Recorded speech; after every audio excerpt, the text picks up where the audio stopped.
all of you have lost something at one time or another and have gone through that terrible pain of struggling to find it and thinking to yourselves, oh, I left it in the kitchen. Search every drawer and cupboard in the kitchen and say, no, it was in the family room by the coffee table, and no, it's not there. And the frustration and the misery, and then after, when you find it, the wonderful joy of the thing that has been found. And how in that moment when you first see it, you go, aha! There it is, and you feel so great.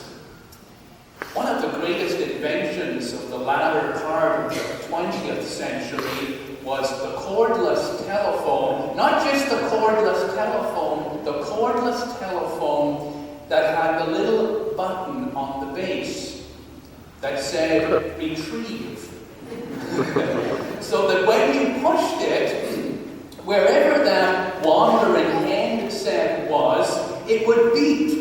And you could run very quickly and find it. And I think of all the times when I've gone to use the phone and it's not sitting there in its cradle, and I push the button, and somewhere off in a far off place in the house,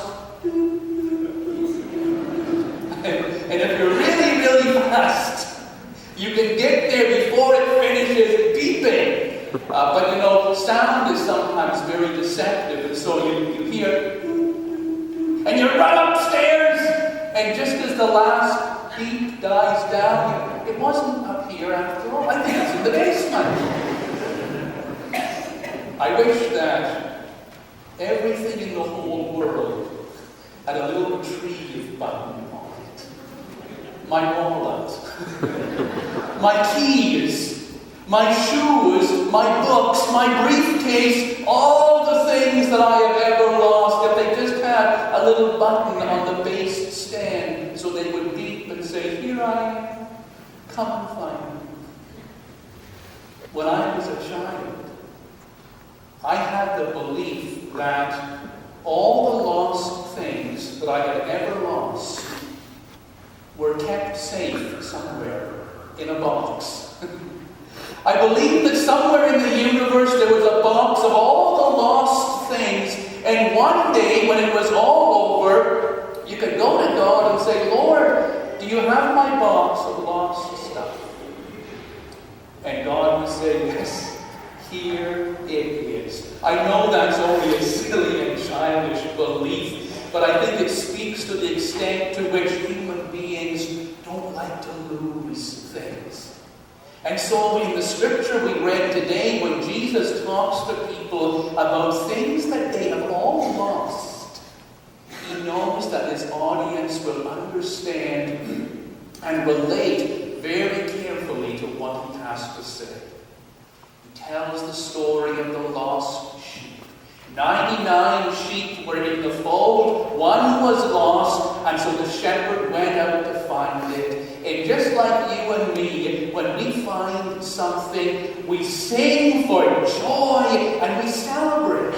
And in the story of the lost sheep, indeed, the shepherd puts the sheep on his shoulder and carries it home and invites all of his friends and neighbors to have a great big party.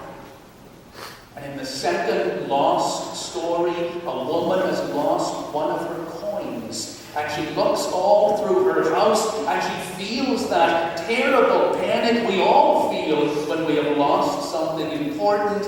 And then when she finds it, she shouts for joy and invites her friends and family to a party. And the last lost story, the most powerful of all, in which the landowner loses his son. His heart grieves for the loss of his son, but then that beautiful day comes that the son comes home. The lost is found, and like the others in this story, he shouts for joy and he celebrates and says, my son has come home, and he invites his friends and family to a great big party. What else do you do when that which is lost has been restored to you? If we just take the story like that, it has power for us. Because we all know the hurt of that which is lost and the joy of that which is found. But there's so much more to that story. The real power and the real drama of that story is not just in the power of the story, but in the power of the context in which the story is told. This is what has happened. Jesus has come to the house of one of his friends to do one of those things that Jesus does very well. He has come to celebrate. He has come to have a party with his friends. And he is drinking wine, and he is eating, and he is laughing, and it is a wonderful celebration.